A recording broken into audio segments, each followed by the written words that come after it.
Imagine a world of driverless cars and effortless interaction with information. Virtual reality rooms designing with light. Creation is now as easy as printing a document, while wearable devices track our health 24/7. The smart technology revolution has only just begun. We are living at a time like no other time in history. This digital generation is really like nothing we've seen before. The model of work is changing. Are you ready for the new world? Content is the new currency. We don't know what jobs are going to be in the future, but the best thing to do is to imagine the what if. What if this was going to happen tomorrow?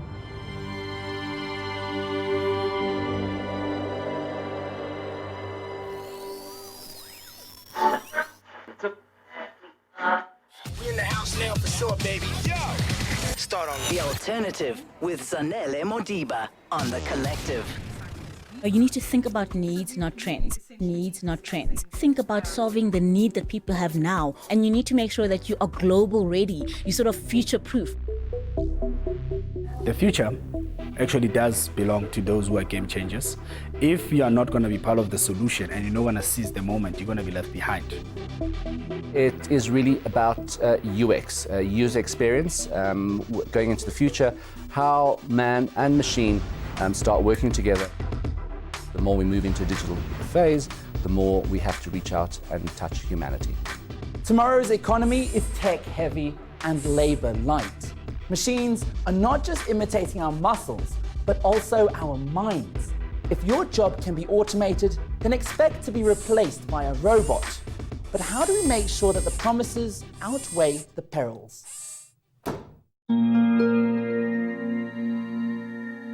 My name is Graham Codrington, and I'm the founder and international partner of Tomorrow Today Global. When you do have a parenting workshop, you get a mix of generations. Parents are at the forefront of engaging with the future. When our children ask us, what should I be when I grow up? They are really asking, what is the world going to be like in 2025 or in 2030? 10 years ago, there were no social networks. 15 years before that, there was no World Wide Web. Web developers, data miners, and even text messages did not exist 2 decades ago. And the way we do business is about to get even more interesting. So what can we expect? Well, US think tank Sparks and Honey say these are some of the jobs of the future. You get the corporate disorganizer who shuffles through a hierarchy of a company to create organized chaos, much like a startup. You get the personal digital curator whose job it is to go through all of your social media and apps and make sure everything's in order. And then you get the crowdsourcing specialist, and their job is to make maximum funding for that special idea. I don't think people are going to think of employment as having one job with one company for an extended period of time. I think there are going to be a lot more freelancers. Companies are going to only want to use people when they really need them and to use only the people they really need. The world's largest freelance talent marketplace has 9.7 million registered freelancers worldwide. And a recent report by software company SAP says that 80% of South African companies are increasingly turning to seasonal employees.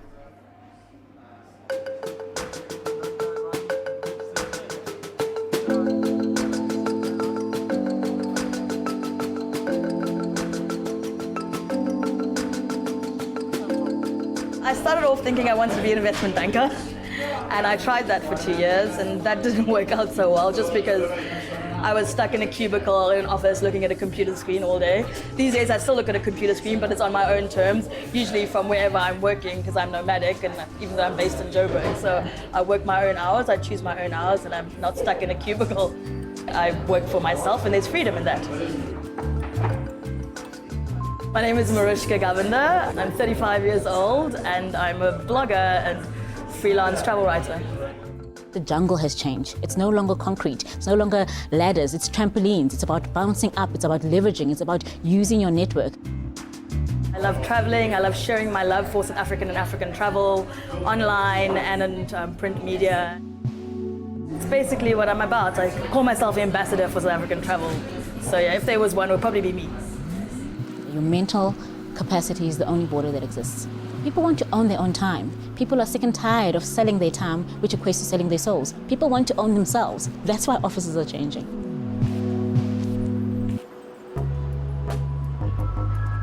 So we're alley exploring, and this is a little alley in Braamfontein. There's a whole lot of street art pieces here that talk to poetry and literature about Johannesburg. There's lots of life lessons that you can learn just by walking the streets of Johannesburg. The word career is now as outdated as a typewriter, replaced by short-term contracts, assignments, and gigs. Reward is based on performance and not the amount of time that you spend in the office.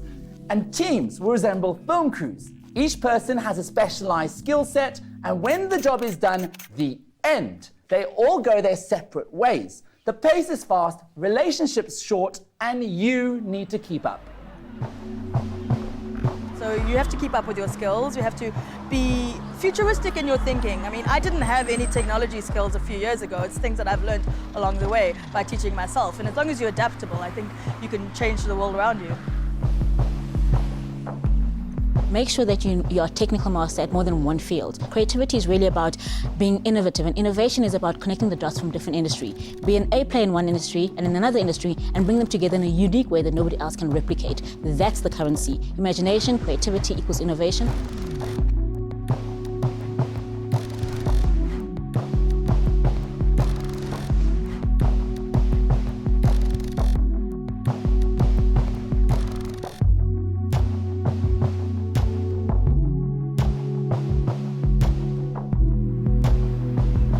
I'm so happy to be doing what I love. A lot of people think I'm living the dream, and I guess I am. I'm living my dream. I mean, I get to travel, I get to share my love of Johannesburg and of African travel, and I feel like the luckiest girl in the world. That all sounds very exciting and liberating, but what about the dangers? Technological advancements may also bring an end to human activity. A recent study by Oxford University found that 47% of the labour market in the US alone is at risk of being mechanized out of existence. We built them so they look like us, behave like us, and think like us. The perfect robot would be indistinguishable from the human. And that scares us.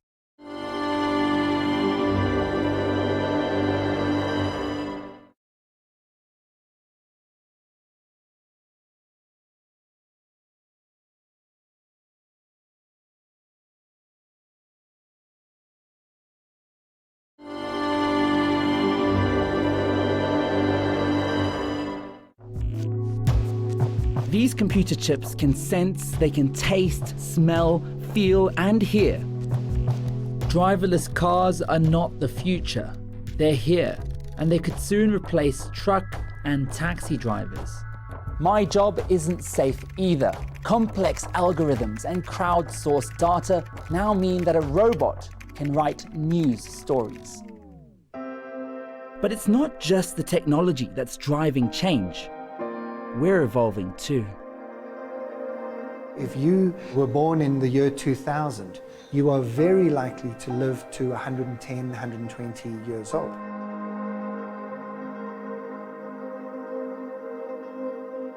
It changes the way we think about our whole lives, and therefore changes how we think about our careers. So young people entering the world of work today are bringing very different expectations with them, a very different sense of what their career might look like over time. I really wanted my son to attend this because he loves practical talks. Do those robots become conscious? The issue is consciousness, not intelligence. Agela is Generation X, born post-World War II and before the 80s. Her son Andrea is Gen Y, the digital natives. I have so many books I need to read, like I don't have time to get through them. Like I always end up going 3/4 into every book and then going on to my next, so I never catch the end. Exactly what Graham says, the new generation. We want to read things quick, little snippets of information. What happens is that society changes, that needs changes. So our parents and our parents' parents, from the baby boomers, you had individuals who really about take every single opportunity you get and take the hand you dealt and maximize it.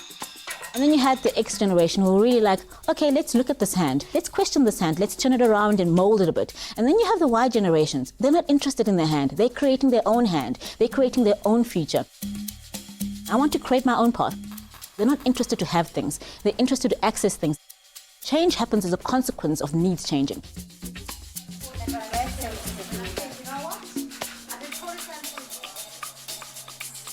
It's a very difficult kind of stage to be in when your children get to beyond, when they start becoming teenagers and they start questioning. So they look at you and, oh no, you're not as smart as Google. I know better than you. And as a parent, you want them to bump their heads. You want them to actually learn the hard way. We're in a modern age. One day, you're going to lose all that and you're going to be in tears. In terms of workforce, we're talking Generation Y, your millennials, who are your 18 to 34 about. So they've already entered the workforce. Their kind of weapon was self-esteem. So their parents said, you can do anything, you can accomplish everything, as long as you just follow your passions. So these are the original slashies. Ask any millennial what you do, and I'm a graphic designer / author / yoga instructor / DJ. So they want to do multiple things. A recent study found that the biggest fear of 21st century teenagers is not finding a job.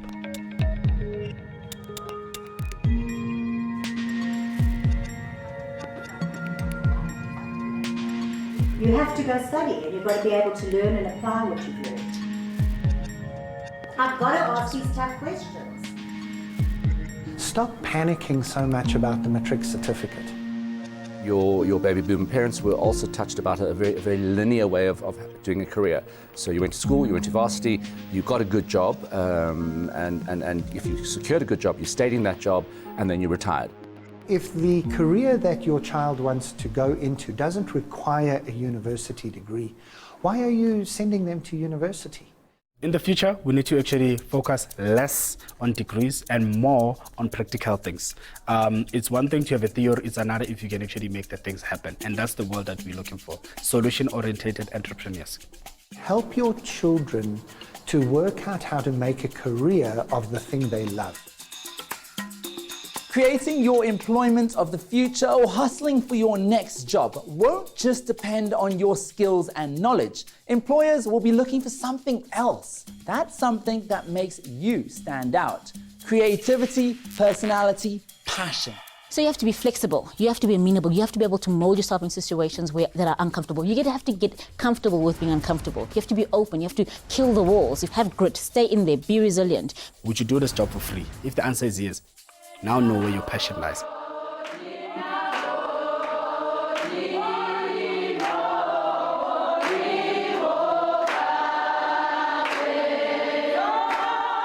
Your name and occupation? Busi Madigizela. I'm a social worker working in schools around Clocolan and Vicksburg. I'm working in a community, that's what I do.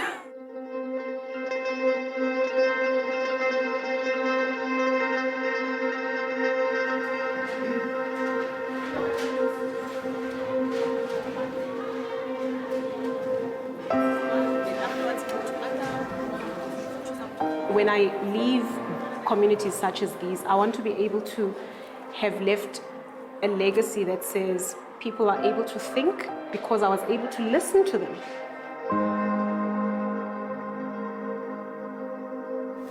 Sex is not good for young people.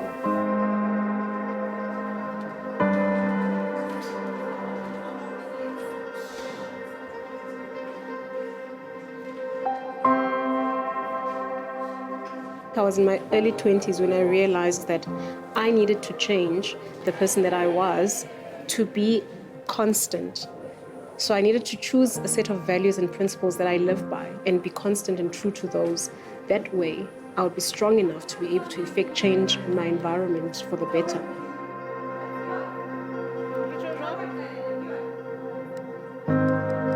The future looks bright for women. According to research, women now make up the majority of global graduates. And with employers placing greater emphasis on soft skills and building relationships, it's seen as a natural fit for women.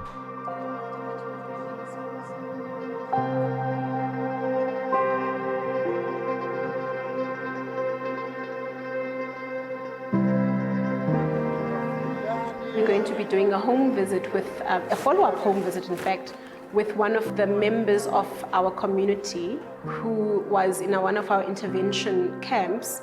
We're going to be finding out how she's coping at home and how the family is coping.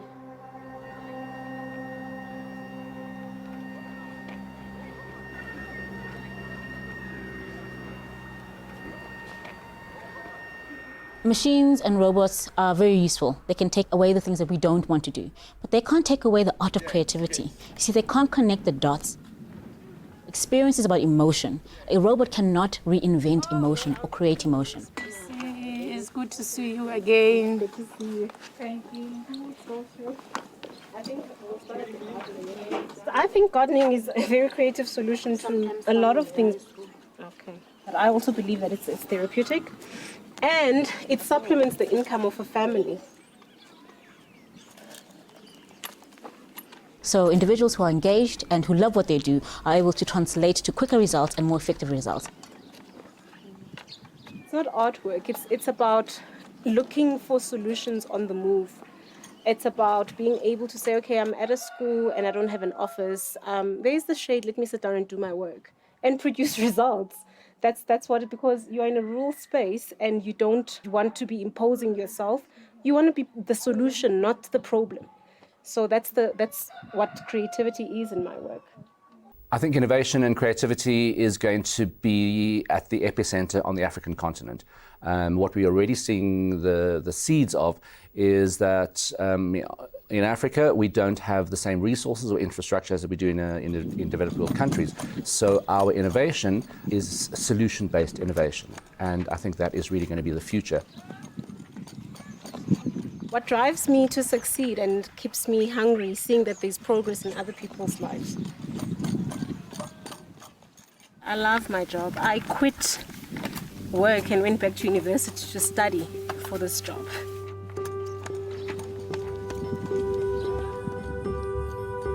Job hopping is definitely a world phenomenon. And it's not because people are not happy with their salaries, it's because people are not happy with what they're doing. People are not searching for the next zero on their bank balance, they're searching for the next meaning.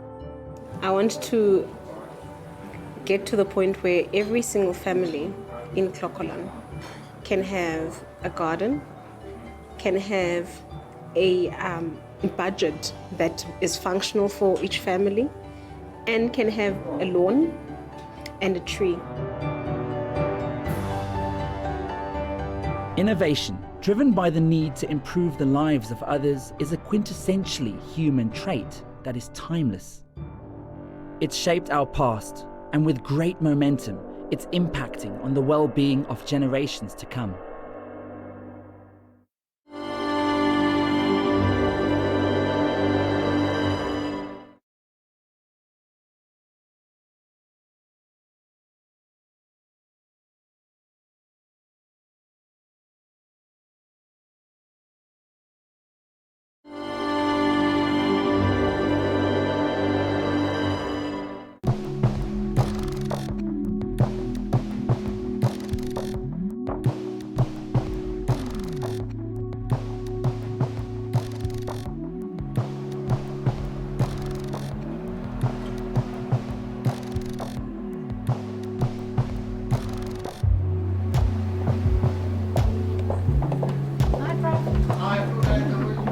Want to make something different from what is existing.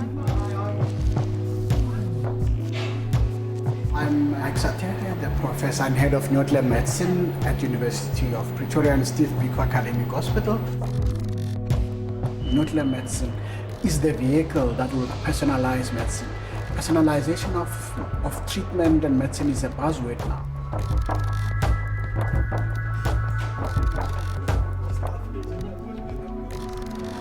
I was diagnosed with cancer 6 years ago, and I was fortunate that they could cut the cancer out every time. It started in the pancreas and then it went to the liver. A year and a half later, it was in the bed of the pancreas again, and then they removed my spleen as well. 2 years ago, I went for another scan and they found that the cancer was spread so far in the liver that nobody could help me. Nuclear medicine is that branch of medicine that uses small amounts of radioisotopes to help diagnose and treat diseases. And it's looking at diseases at the cellular level. You will find the disease very, very early because you are looking at it before the structure can change. Nuclear medicine can also be described in 3 F's. It is to find the disease, to fight the disease, and to follow it up. This was the only option that actually came up. The oncologist mentioned it to me. Professor Mike Sateka that actually opened the door for us for this treatment.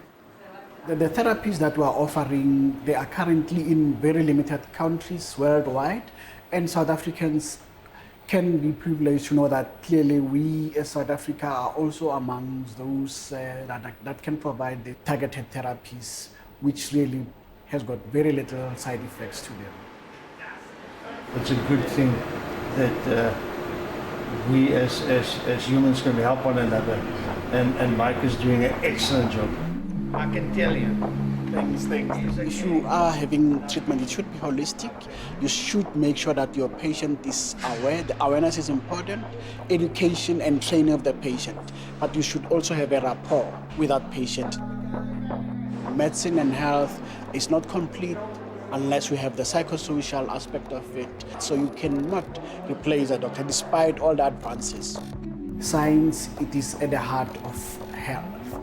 It means we've got to try and do newer modalities to treat people better. So that makes us to be inspired to try and achieve the best for our patients. We don't strive to be perfect in the department, because if you are perfect, then you will never actually learn.